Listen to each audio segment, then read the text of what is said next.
and it's a pleasure today to be here with Dr. Ronald Pugh, optometrist and philanthropist, as well as a real student of nutrition.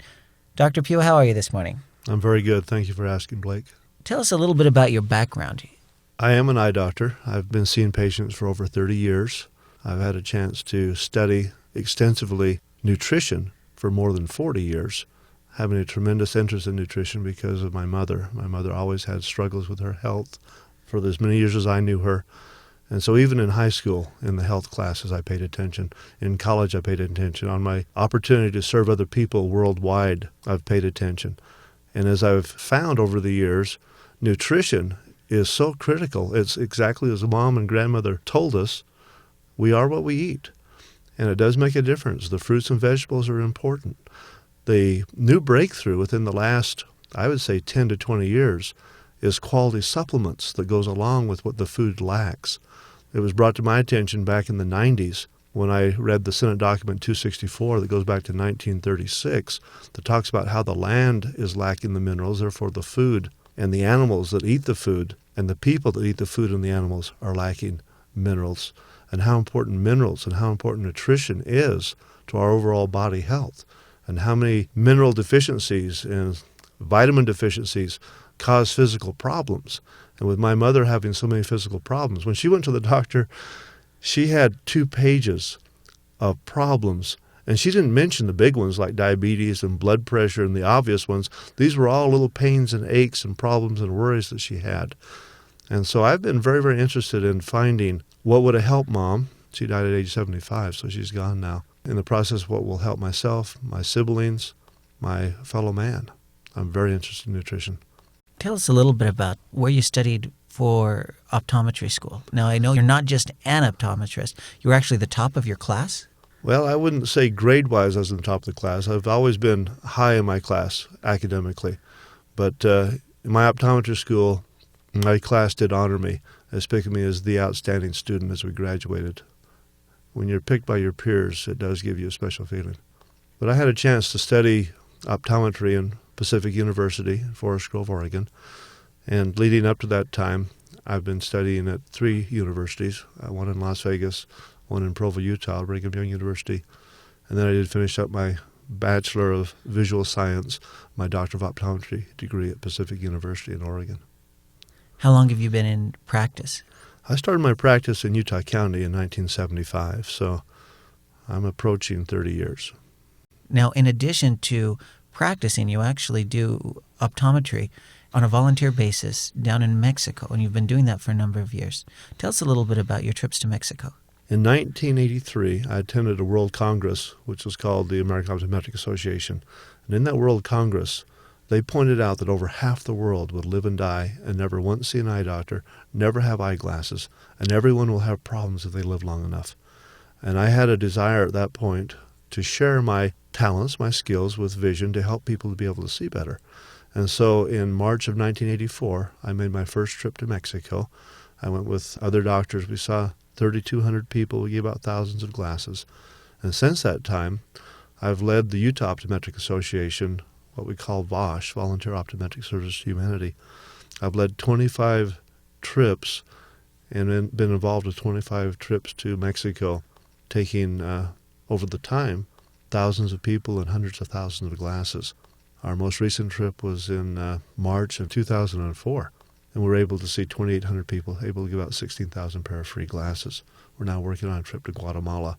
We're hoping to take vision to people of all over the world in those countries where they're unable to afford eyeglasses, afford eye exams.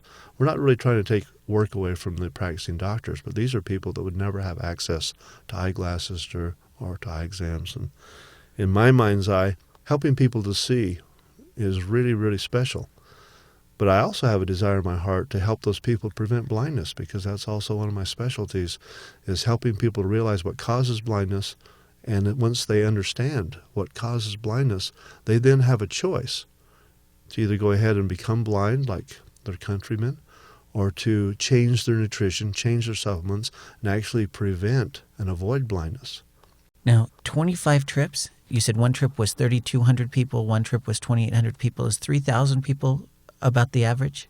I would say 1,500 to 3,000 people is about the average people that we see in our trips. So with 25 trips, that's upwards of 75,000 people that you've actually met with and helped with eye exams. And which sounds good if you take it person by person, and I'm happy because every person, this may change their entire world and how they see it. It's kind of like giving them magic windows that they can look out of and now see the world. But compared to 2 billion that need help, it's a drop in the bucket. Yeah.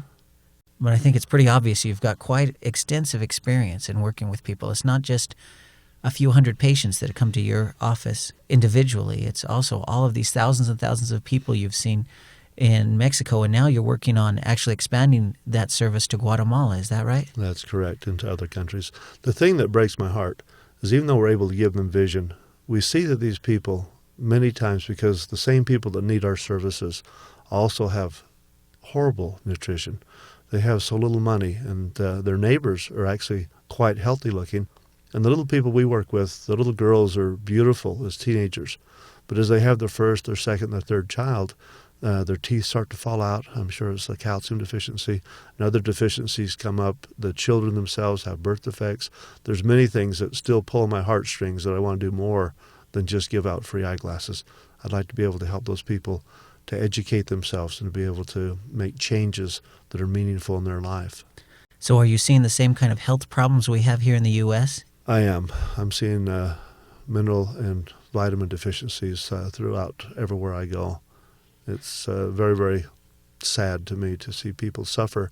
And a lot of it just begins by not knowing the difference, by not knowing what to eat, what not to eat, and how to supplement, and the necessity of supplement. But the other side of the coin is, although it's sad to see those challenges, it's also hopeful to know that there's something we can do about them. I talk about 6 inches from health. I think people are only 6 inches away from being healthy, and the 6 inches is the spacing between their eardrums. It has to change within the person's mind.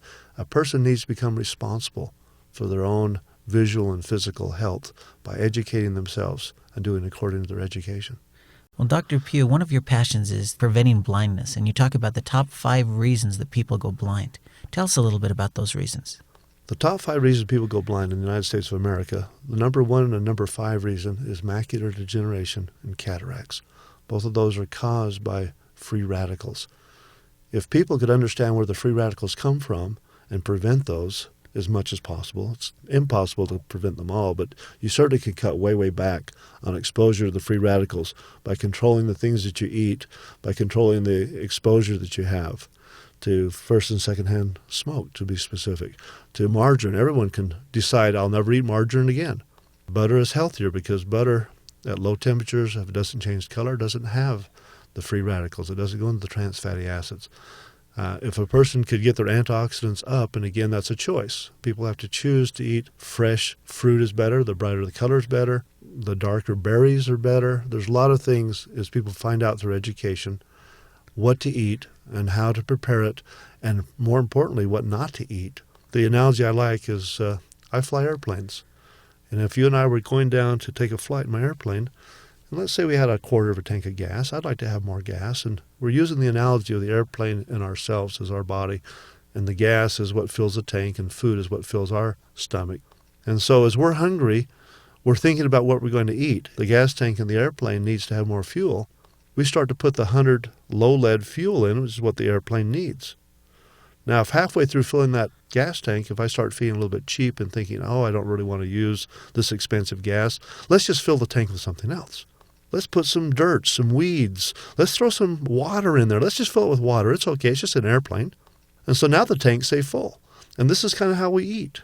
We start to eat and we think, this is good for us and this isn't, but I'm really hungry. And so you grab a handful of this and munch that and fill up on whatever it takes to fill our tank. Now in the airplane, that's unthinkable. We don't want to go flying now that we've filled it with junk.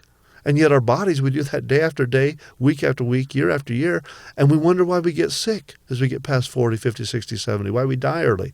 And so the idea is that with the airplane, it's important what you put in. We want the 100 low lead. But it's probably more important what we don't put in the tank. We're not putting dirt. We're not putting water. We're not putting impurities. And in our body, it's the same thing. It's important what we put in, but it's also important what we don't put in and to know what's right. And with our bodies, we also need supplements in order to make up for what's not in the food. You've become quite a student of antioxidants in recent years. Tell us a little bit about free radicals and how antioxidants help protect us from this damage.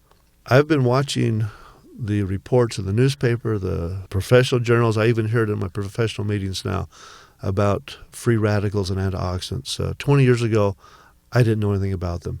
10, 15 years ago, I started to hear a little bit. In the last 10 years, I've studied extensively. The free radicals are created as the molecules in their body have actions upon them. For example, something causes an electron to fly off, and the molecule becomes unstable. It becomes a free radical. Whatever caused that to fly off could be margarine. The hotter it is, the more free radicals it creates. It could be vegetable oil. The hotter it heats, the more free radicals it creates. It could be anything fried, first or second-hand smoke. It could be sunlight. It could be power lines. It could be a cell phone. It could be a microwave. It could be impure water. It could be the air, pollution. All kinds of things cause free radicals. And our body has free radicals running through our body, is causing cellular damage of tremendous proportions. Our cells get bombarded by free radicals to the point that if we weren't divine, if we weren't made by God, I've been told and I believe that if the free radicals were to overall and we had no antioxidants to offset them, that in 3 days we'd die. The antioxidants are the good guys. Those are the guys that are in the fruits, in the vegetables. They have extra electrons, and when they find a free radical, they give them the electron and settle them down before they can cause damage. And so the idea of good health would be to have your antioxidant level as high as possible, have your free radical level because of what you choose to take into your body and how you protect your body, to have it at low level, and so that at the cellular level, the free radicals are low, the antioxidants are extremely high, and it can take care of the problem before it really has a chance to begin. And on doing this, you're talking about anti-aging. We're talking about staying younger longer. We're talking about protecting from cataracts, from macular degeneration. We're talking about cancers. Most cancers. I mean, people, I've heard as many as 30 or 40 cancers a day are started in the average person. And if a person had the antioxidant level high enough to solve those before they ever got out of proportion, before they got away, before the body was able to handle those, the body could go in and actually nip those in the bud, stop the cancer when it's at a cellular, just one molecule stage, one cell stage, and we could prevent many of the horrible things that people are now experiencing. All kinds of degeneration of the different body parts. Well, if we're getting free radicals, even from the oxygen in the air we breathe, then I think it's probably impossible for us to completely eliminate the free radicals. But you said a great strategy is to reduce your exposure to free radicals by taking the things out of your diet that shouldn't be there. And That's you correct. mentioned margarine and vegetable oil, fried foods, burnt animal fat. Burnt animal fat. Butter is good, but if you heat it too hot, if it starts to change color, it turns into trans fatty acid, turns into free radicals. First and second-hand smoke are horrible. The numbers are astronomical from one cigarette, first or second-hand. Wow. And so it's one of those things that we have to have the antioxidants, and God has placed the antioxidants in the bright-colored fruits, especially in the skin of those fruits, especially in the berries, especially in the dark berries, and even chocolate is coming in as a wonderful source of antioxidants. Chocolate on the ORAC, which is the oxygen radical absorption capacity, it comes in at over 13,000. An orange will come in at 750. Chocolate's a wonderful source. Even milk chocolate comes in at over 6,000 on the ORAC scale. So we're talking about per 100 grams, about the size of your fist. If you eat 100 grams of dark berries, you get like 2,400 rating for your ORAC. You eat an orange, you're getting 750. You eat dark chocolate, you get over 13,000. And so the idea is to eat the quality of fruit, eat the quality vegetables. Your green leafy vegetables are high. Your spinach, your chard, your kale, very, very high on the ratings. And so the darker the leaf of the green and the brighter the color gives you more and more antioxidants. But supplementing is very important. Eating the fruit and vegetables is a good source, but people that really want to get their antioxidant level as high as possible, supplement. And you're talking about green tea extract, you're talking about grapeseed extract, you're talking about extra vitamin A, vitamin E, vitamin C, zinc, encapsulating chocolate that's so bitter you couldn't eat it, but it's so pure that if you took it as a capsule, you'd get that wonderful antioxidant value right into your system. Now, you mentioned dark chocolate, and I know a lot of people are going to be excited to hear that they can eat chocolate. Does that mean people should just go out there and eat more chocolate candy bars? Let me tell you about chocolate and other foods. You take chocolate, and it's God-made, and you add to it pollution. You're talking about the waxes, you're talking about the refined sugar, you're talking about the hormone milks. You hit the pollutions, and now you made it where it shouldn't be eaten. You take an egg. God made it, it's good. But you fry that egg, and now you've filled it with free radicals. It's not good. You take meat. It's good. Meat sparingly won't hurt you, especially if you're supplementing properly. But if you overcook that meat, now you turn into trans fatty acids. You're creating more free radicals. And overcooked meat will actually increase cancer by 462%. And so it becomes carcinogenic. And so you can take something good and you can ruin it. Or you can take it the way that God created it, and maybe with a little bit of preparation, you can make it good for you or even better for you. Man tends to screw things up. God tends to make things so they're good for you. Now, if somebody's just eating a good diet, say they really consciously try to eat lots of dark green leafy vegetables and lots of the dark berries, are they getting enough antioxidants just from the food they eat? They definitely are better off by controlling what they eat, by eating the good stuff and staying away from the bad stuff. But I truly believe that supplementation is critical, necessary, important. It has to be. In our day and age where we live, we have to supplement. You don't know what you're getting. You don't know what you're not getting. Personally, I like to eat like there are no supplements. But then I like to supplement like I'm eating tree bark and leaves, because I'd rather have double than nothing.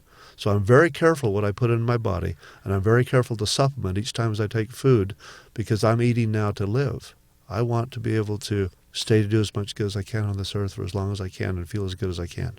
I truly believe I can get to 100 without aches and pains. When you talk about supplements, is there a difference in the quality of different supplements, or are all supplements essentially equal? I've done quite a bit of study on this. I've tried different supplements. I've looked up the literature. I believe there's about 1,900 supplements on the market. And out of those, I only know of a handful that are worth taking. And the ones that I like best are the ones that have the most bioavailable ability to get into the tissue to give us help. For example, minerals. If you chew on a rock, you don't get much. If you chelate it, it does increase its absorbability. But the best minerals come out of plants. Plant-derived minerals are the very, very best. And those plant-derived minerals are available. They're a little bit hard to find, but they're worth looking for. And there are sources to get plant-derived minerals.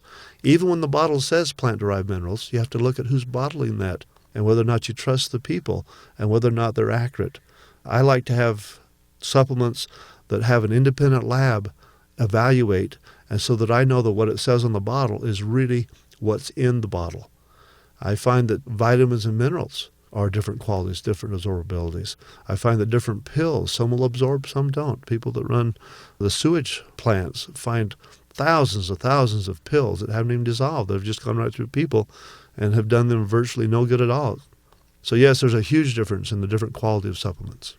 Well, I know a lot of companies that sell antioxidants. They just list, we have antioxidants in there.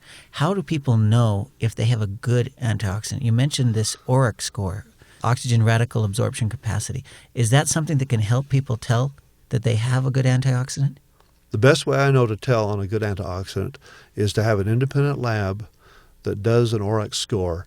And you can compare different liquids that say they have antioxidants. You can compare different preparations. And based on that ORAC score, I think that's an excellent way of seeing who really has the high antioxidants and who just says they have it. Now, is the ORAC score pretty objective, or is it more subjective? Does it depend on who's doing the test? ORAC score is science, and science means that you can measure it. And so I think the most important thing on the ORAC score is to have an independent lab that has no financial gain from lying. Someone that does good science and does good comparatives would be a score that I would trust. Dr. Pugh, what are some of the diseases or health challenges, the problems that are associated with free radical damage and the lack of antioxidants? As an eye doctor, the two concerns I have specifically is macular degeneration, the number one cause of blindness, which now by all the eye doctors of America in their literature, the American Optometric Association and the Journal of the American Optometric Association, October 1998, said that certain antioxidants, vitamins, and minerals in twice-a-day dose of antioxidants and diet, low-fat, high-complex carbohydrate, meat sparingly, moderate protein, and lots of green leafy vegetables and fresh fruits would actually prevent macular degeneration, I've seen 11 of those come back. I had my first experience a few years ago where I gave this article from the American Optometric Association to a young lady, and her father was so blind because of macular degeneration, he couldn't drive. She came back a year and a half later, and because of the story she told me, I brought my son-in-law in, who was kind of a skeptic. I says, Doug, come and listen to this story. And the young lady said, my father did exactly what the article said. He added the antioxidants, he did the vitamins, the minerals, the supplements, he changed his diet, and now he's able to drive day and night. His vision has come back. That's the first time that I personally had ever heard of macular degeneration being reversed. Prevented, I think the eye doctors accept that. Even in the Archives of Ophthalmology, October 2001, it talks about 19% of 3,640 people showing that they could slow down or prevent age-related macular degeneration. But reversing it, that one is exciting. Preventing is exciting. Reversing is exciting. Cataracts is another thing that just I worry about. Every person I've ever seen, age 65 and older, has cataracts more or less, or else have been removed. Cataracts seem like they're inevitable. And that's in Mexico and the United States. And yet, people that do their antioxidants, get them up to a sufficiently high level, take their free radicals down, eat properly. I believe cataracts are preventable, and I've seen 3 reverse. I'm hoping to see a whole bunch reverse. I'm planning not to have them myself because I've got my antioxidants high, keep my free radicals down. I pay attention to my diet all day, every day. Cancer is a concern. Everyone in my family has had cancer. I grew up in southern Utah where, because of the testing of the Nevada test site, we had lots of fallout and people have cancer. With antioxidants, you can stop cancer. You can slow cancer down. You can reduce cancer. Aging process. I haven't found anybody yet that wants to get old, that wants to get wrinkled, that wants to turn from a plum to a prune. I haven't seen people that like to have all the aging process and the degeneration that comes with aging. Free radicals is what causes a lot of those problems throughout the whole body. Antioxidants nip it in the bud, slow it down. Can't prevent it completely, but you certainly can slow it down, and it's worth doing. Now, actually, seeing people who have had their macular degeneration or their cataracts reversed, was that hard to accept as a doctor? I know most of the time we hear about prevention and not actually about diseases reversing. I haven't heard very many people talk about diseases reversing. As I talk to the doctors in the hall, I am getting doctors that says, yes, I saw macular degeneration reverse, I saw cataracts reverse, but I haven't heard it preached. I haven't heard it talked about at the head of the seminar. A month ago, I was at my Utah Optometric Association meetings, and the gentleman that was giving the lecture said that with vitamin C alone, cataracts can be prevented 57% of the time. Vitamin C is an antioxidant. It's a good antioxidant. But you get a green tea that's 100 times more powerful. You get a grapeseed extract, which is 100 times more powerful, and yet you can reduce it with vitamin C 57%. But I still haven't heard them talk about reversals. I'm watching reversals. I'm believing in reversals, but you don't hear it taught by the other doctors. But they are starting finally to talk about prevention. They talked in the American Optometric Association meetings in 1987. It was a lecture I listened to about vision and nutrition, and they talked about prevention there. But I haven't ever heard where people say that it can be reversed. I'm seeing it reversed. I'm thrilled with it being reversed, but they don't teach it and they don't write about it yet. Your patients that have it reversed have to be very excited about it. They are thrilled to pieces, and so are their families. To do this, to actually get the best eye health you can, and when you talk about reversing some of these diseases, you weren't talking just about taking antioxidants. There was a lot more that people were encouraged to take. What are some of the other essential nutrients that you recommend people take for proper eye health? The proper eye health starts with diet. It starts with what you eat and what you don't eat. And then it goes beyond that with the 60 known minerals that people need. These are mostly trace minerals. We've identified at least 60. I'm sure there's more. And then there's 16 vitamins, including A, E, and C, and there's 12 amino acids, and folic certainly being one of those that are so important. And then there's the omega-3, 6, and 9, the fish oils, the flaxseed oils, that are very, very important. And each of these need to be prepared in a way that is symbiotic, a way that your body can most use it. And I like them in a therapeutic dose. I like them to be where they actually do some good, not only preventing, but if you have degeneration, which everybody has it more or less, where it actually starts to restore, where the body has a chance to build, maintain, and repair itself. And so I like to have these in the right amounts. I like to know who is preparing these. I like to know that the essential fatty acid has been protected from heat, from light, from oxygen, that they're paying attention as they combine these different vitamins and minerals and amino acids and essential fatty acids. And that what it says on the bottle is really what is in the bottle. What it says on the capsule is really in the capsule. People that have these preparations tested by independent labs and have the proof so that they know that what it says is what it is, and they have the integrity to keep and maintain that. Now, when you mentioned, you called it therapeutic doses. Is that a lot higher than like the RDAs?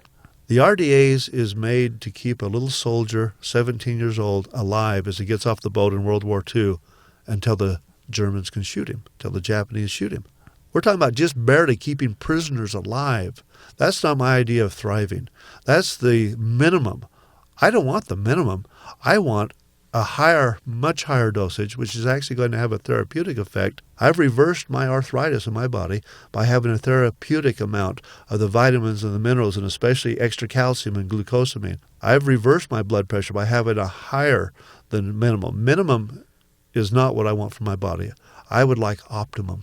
I would like the antioxidants as high as possible. So when you started getting all of the essential nutrients, you said you saw a difference in the symptoms of arthritis as well as your blood pressure came down. Did you notice any difference in weight loss? I've noticed I haven't gained a pound since 1987. And 1987 is the same time when I started paying attention to not only eating, but quality eating, cutting out the bad stuff, eating the good stuff. I didn't start adding in supplements until 96. It took me until 96 to realize that I needed to supplement with the vitamins and the minerals and the amino acids. And I didn't catch on to the essential fatty acids until about 2001. I had to go back and restudy what essential fatty acids were. I mean, just by the sound of it, essential, okay, I can understand that sounds like I need it. But fatty acid, who wants fatty acid? That doesn't sound good. But as you go back, it is absolutely what your body needs in order to absorb, in order to be healthy, I use essential fatty acids in my practice to help people moisturize their eyes so they can wear contact lenses. If people would drink a half ounce of water for every body pound of weight, they would hydrate themselves with water. And again, with water, I talk about 5 levels. Level 1, you flush. You don't want to drink that. Level 2 is in the rivers and the streams. I don't think you want to drink that either. Level 3 is what they purify and they put through your taps. In most cities, that's okay in the United States of America. I don't drink it in Mexico, though. Level 4 is what they bottle, what they purify, what they've really tried to make good for you. Level 5, I'm not yet. I'm on level 4, but level 5 is where I'd like to be. That would be like reverse osmosis and adding the minerals back in so that I really control everything that I'm drinking. And so you want to hydrate yourself with a half ounce of water, the higher quality the better, for every body pound. So if a person weighed 100 pounds, you're talking 50 ounces of water. Or I weigh close to 300 pounds, and coming down, by the way, thank you. I do like 5 quarts. I try for 150 ounces of water a day. And then if you take the essential fatty acids, that helps moisturize your entire body. And I find people that cannot wear contacts or have a problem with dryness in their eyes, especially in the Utah desert, do much better as they add in the essential fatty acids, they add in the hydration, and they're able to moisturize themselves from inside out. Now that's the essential fatty acids that help your body retain that moisture. They help not only for people with contacts, but I've heard you recommend extra essential fatty acids for people that are having the eye surgery, the corrective vision surgery. Isn't that right? Once you go in for laser surgery, if they can be hydrated and have the essential fatty acid, and I'm talking about 6 grams, 9 grams, 12 grams, 15 grams, depends on their body weight. But if they'll hydrate themselves and then continue to keep that eye moist after the laser surgery, we get much better results. I highly recommend that. My wife's heels that were dry and cracking, they've gotten better on the essential fatty acid. She doesn't have to use as many oils on her elbows, and it just moisturizes every cell in your body, makes every cell more absorbable. I love essential fatty acids. Well, tell us about those top 5 reasons people go blind. I know we've mentioned number 1 and 5. Number 1 and 5 is macular degeneration and cataracts, free radical caused, antioxidants, and the full nutrition, eating the right things, not eating the wrong things, supplementing properly. You can prevent those. Number 2 is diabetes. I always ask two questions and people know the answer, what causes diabetes. They don't have to answer the questions. What color is the White House? You don't have to tell me. You know that. And what causes sugar diabetes? If you don't know that, we'll have a special help session. If you cut sugar down to almost zero, if you take out natural and processed sugar out of your diet, which we don't really need to be healthy, we need to not have sugar, natural and processed, and refined carbohydrates also turns into sugar within 15 minutes. So if you take out the refined carbohydrates, we're talking about the whole middle of the grocery store, people. We're talking about the packaged food industry. If you take that out, which is created to help make money for people, but not created for healthy people. And if you eat around the edge of the grocery store, we're talking about the vegetable section, the fresh fruit. We're talking about the meats, but just don't cook them too much. We're talking about the eggs, just don't fry them, boil them, poach them. We're talking about the butter, but don't let it change color by heating it too much. If we eat the things that God gives us and then we supplement properly, cutting the sugar down to almost zero, adding in the extra vanadium and chromium along with the regular basic 90, the 60 minerals, 60 vitamins, 12 amino acids, and the omega-3s, we can actually stop, prevent, and I've seen reverse diabetes. Blood pressure, number 4 cause of blindness, again doing the same things as diabetes. In fact, it's interesting. People get diabetes, get blood pressure problems. People get blood pressure, get diabetes. I almost ask people, you have a horse, do you have a bridle? They kind of go together. Diabetes follows blood pressure. My brother had blood pressure for years. Now, what a surprise, he has diabetes. Mom and dad had blood pressure for years. They developed diabetes. And so you do about the same thing for the blood pressure. You eat properly, avoid the bad stuff, eat the good stuff, supplement properly, add in extra calcium. And it doesn't hurt because with calcium deficiency, you have 147 diseases. It doesn't hurt to put in the extra glucosamine, things that you need to rebuild your ligaments, your bones with the minerals, with the vitamins. You can avoid arthritis. You can avoid blood pressure. You can avoid the top 5 reasons people go blind. When you talk about calcium, is any calcium supplement going to do, or is there a certain kind that you particularly like? Do you like liquid calcium over calcium in a tablet or a capsule? I think on vitamins, I've gone from crummy, worthless, and poor, and I've evolved into what I consider the most absorbable and the best and the most available to me. And with calcium, I've done the same thing. I started off in the drugstore with ground up oyster shell. That's not going to do you much good. You know, eating rocks doesn't help you. You get into the chelated calcium, much, much better. But if you get into the plant-derived calcium that's been designed specifically to help people, that's the part that I like best, and that's what I do myself, is I do a liquefied calcium that has extra positive charge, so it has the ability to go in my body and to help overcome the arthritis. I've now reversed that in my body.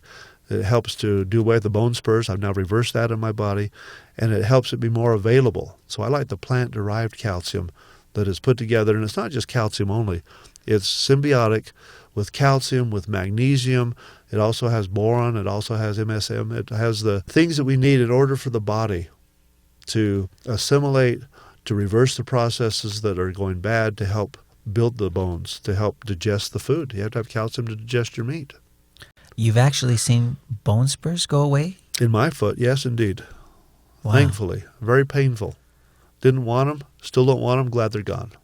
Wow, that's impressive. Very impressive. You've got a lot of patients that need eyeglasses or want contact lenses, and I think it's probably safe to say the majority of America doesn't think that they're going to go blind. You know, it's not something that we wake up in the morning and says, well, I'm going to go blind. Obviously, there's some people that struggle with it, but does this nutrition, getting all the essential nutrients, can that help people even that aren't worried necessarily about blindness, but just maybe don't want their eyesight to get worse, so they have to, keep getting stronger and stronger corrective lenses? Have you found that the nutrition helps with everyone, with all of your patients? I would recommend that if people are going to drive a car, they put quality oil and gas in, and it helps their cargo. If they're going to fly an airplane, you want to put the oil in, you want to put the gas in, and you want to pay particular attention because with a car, your car breaks down, you pull over. You're in an airplane, you're in a lot of trouble if the engine quits. We're talking about our bodies here. We're talking about our bodies. And even though it runs on junk most of the time, because that's what we put in it, and it's amazing that it runs as well as it does, why would we want to not put in the best that we can? Why not give our bodies the best building materials they can? And it comes with nutrition. It comes with what you eat. But since what we eat is no longer complete, we have to supplement. And so I would think that anyone would want, at any age, to be able to put in the proper food and supplement that proper food so their body can build, maintain, and repair itself, so it can truly be a temple, so it can stay young, it can stay healthy, it can stay beautiful. It doesn't have to get fat, old, and wrinkled as fast. Maybe not at all. Plus, to extend our life, where we're able to accomplish more good, be able to help more people. If we're all tied up with pain and just barely surviving, how many other people can you help when you're just trying to survive yourself? I'd like to be in a position where my body's doing so well that I'm able to reach out and help other people. Dr. Pugh, you seem real passionate about what you do. Would you be doing this even if there wasn't money to be made with it? You know, the concept I have is I'm a red-hot briquette. And I'd like to go in these other countries, and I'd like to touch other people and get them going and fan their flame where they would be self-sufficient and educating themselves. And I wouldn't mind providing them books and tapes and things as a library. But as far as just giving them out, I'm not interested in that. I'm interested in the people who have access to the knowledge, and based on their knowledge, them doing something worldwide. I definitely would be doing this even if there's not money to be made with it. Helping people is so important to me, helping them be able to see better, to be able to prevent blindness. But you can't just help the eyes. It's healthy eyes, healthy people. You're helping their whole person. We're talking about preventing birth defects. We're talking about helping people overcome so many bad diseases such as arthritis, heart diseases, cardiovascular problems. We're talking about the entire body is built with cells, and every cell is built with vitamins and minerals and amino acids and essential fatty acids. And if you don't have the building blocks, the cells aren't healthy. If the cells aren't healthy, the body's not healthy. So we're talking about, yes, the eyes are important, but the eyes are just part of the body, and it all ties together. And I would do this if there was no money in it at all, because it's a good thing to do. But unfortunately, I have a house to pay for. I've got a car to drive. It costs money to fly here and to go there. It's a necessity of life. And so it's one of those things that I am glad that there's a way to build a business as you help people to help people. Dr. Pugh, what has been the most effective way that you've found in sharing this education with other people? Is it something that you found more effective to sit down and give people the information personally where you talk with them for a few hours? Or have you found it's more effective to share a CD or a tape or a book with them? People need to be able to educate themselves. I'd like to very quickly touch on the point that it's possible to prevent blindness, that it's possible to reverse some of these problems. But it's up to them to take that knowledge, to build upon it on their own, be responsible themselves, and then if they'll borrow a tape, borrow a book, or go buy some, search things out on their own, they need to educate themselves on a line by line, minute by minute, day by day. It's an ongoing process. If people don't internalize the information, then they won't keep up doing what it takes to be healthy. So I don't have the time to help the whole world. They need to help themselves. I just simply start it. I like to use the analogy like I'm a briquette making a barbecue. I'm red hot. I like to touch them. I like to get them lit. I like to fan the flames a little bit. And then as they catch on fire, I'm hoping they'll go out and they'll touch other briquettes and they'll catch them on fire. I'm hoping that they'll spread the word. Because as one person, as a small group of people, there's a big world out there. And you have to help people to be able to help people, be able to help people, to help millions, to help billions. Everybody needs this information. It should be taught in every school. It should be taught in every health class. But it's not. And I don't think it ever will be. So I think people have to take the responsibility and search it out and live according to their beliefs. And are you finding that those patients of yours that actually do listen to audio cassettes or read books about health and nutrition get much better results when they start to supplement? I won't even let them know what supplements I use until they educate themselves. I think that there's so many supplements on the market, there's so much confusion out there, that unless they know what they're doing, they're not going to continue with it. It's kind of like doing push-ups. You can start doing push-ups, and if you quit in 5 days, why did you start at all? If you quit in 3 weeks, why do you start at all? This is something that's a lifestyle. This is a lifetime commitment. This is something that as long as your heart beats, you need to have the building blocks if you're going to be healthy. And so it's something that if people will educate themselves to make it a lifestyle, supplementing and eating properly, tremendous, tremendous possibilities. But if they only do it for a week or two or a month or two, why even start? So you're talking about a lifestyle change. I'm looking for a lifestyle change. I'm talking about the 6 inches between the eardrums. They're 6 inches away from health. Well, how long do people need these essential nutrients? Only as long as they breathe, only as long as they need oxygen, only as long as their heart beats. Well, Dr. Pugh, thank you so much for your time today. We appreciate your passion and all of the education that you've shared with us. And hopefully the people that listen to this will become those briquettes where they go out and share this with other people, and together we can make a bigger difference in the world. I am passionate about what I do. If I had my wish, some genie came to me and says, Ron, just name your wish, I'll grant it to you. I say, Genie, where have you been all my life? I've been looking for you. What I wish is for every person on earth to take the personal responsibility for their physical health, to search it out, to find the best, and then to do the best based on their beliefs. And if the genie granted that to me, I'd have to find something else to do, because that's what I'm going to do for the rest of my life, is help people become responsible for their own health. And have you found that by improving their physical health, that people's emotional health seems to improve as well? And their spiritual health. Emotional health, physical health, spiritual health, they're all tied together. When you feel better, you do better. Thank you very much, Dr. Pugh. My pleasure. Thanks, Blake.